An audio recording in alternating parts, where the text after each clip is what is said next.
Hey guys, it's Jenna J. Today it's all about cassava pone, one of my favorite Trini snacks or Trini desserts. There's so many variations to cassava pone though, so in today's video I'm just going to be showing you how I make mine.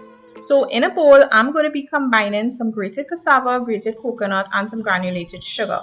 You can use fresh or frozen cassava, fresh or frozen coconut, it's all up to you. I've used both already, and to be honest with you, they both turn out pretty fine. To this, I'm also going to be adding some ginger powder and some cinnamon powder. Of course, you can adjust the spice level to what you prefer. I'm just going to mix this up. Notice everything is just in one bowl because pone is such an easy item to make.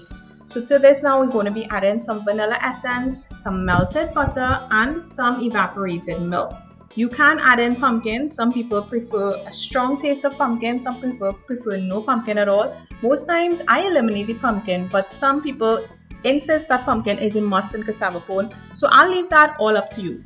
Once everything is nicely combined, I'm adding this to a greased baking dish, and I'm just going to pop it into the oven at 350 degrees to bake for 1 hour roughly.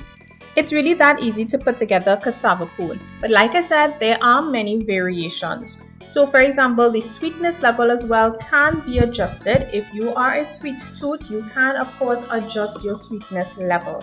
Now the full recipe can be found on my website listed down to the bottom of the screen there, and pay attention to the notes section as well, as I would have mentioned that you can actually use coconut milk instead of evaporated milk for a richer flavor. So pay attention to that notes section, guys. Head across to my website to check this out and get the full written recipe. Hope you guys enjoyed this video. Give this pone recipe a try and be sure to send me pictures. Thanks so much for watching as always, and I'll see you all in my next video.